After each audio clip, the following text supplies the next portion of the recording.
Hey, neighbor. I'm glad that helped. Feels better to have one less thing on our plate, doesn't it? Did you know the ancestors had wisdom on this? That's right, in Hrafnel Fregothi saga, they wrote down something just for you and me.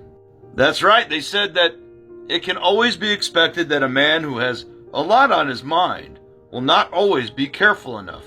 It sounds simple at first, doesn't it? But when the problems of the day compound, then commingle with the problems you had yesterday, last month, and yearly things like taxes, well, those things can all build up, distract you. Now then, personally, I've come to deal with these things in a very simple way. Remove what things you can from the list, the simple things. We tend to only focus on the large things, and then those little problems we're overlooking grow larger. Those big problems will be there tomorrow, or when you get your next check, or when you finally get a weekend off.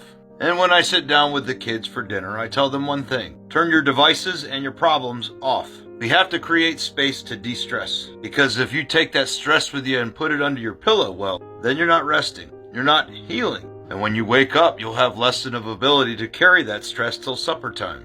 Live for the moment, not the past. Otherwise, you won't have any moments. And I've often found that I operate best in that moment. Like at work when I asked for a raise. I was replaced with a temp, yes. That was very, very stressful. I accepted that it was part of my fate. And at dinner time, I put that stress down. Otherwise, I'd take it out on the kids. It would start affecting my health. We always bounce back. Fate will guide you.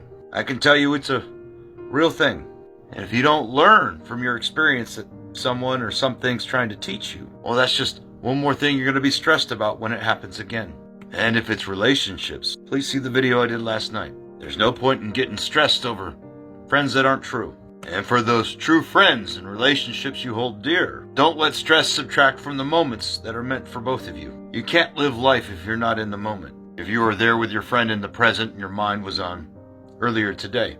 Now, I think there's something valuable in that quote I mentioned earlier. It can be expected that a man with a lot on his mind will not always be careful. I think the ancestors knew how to compartmentalize, and maybe that'll help.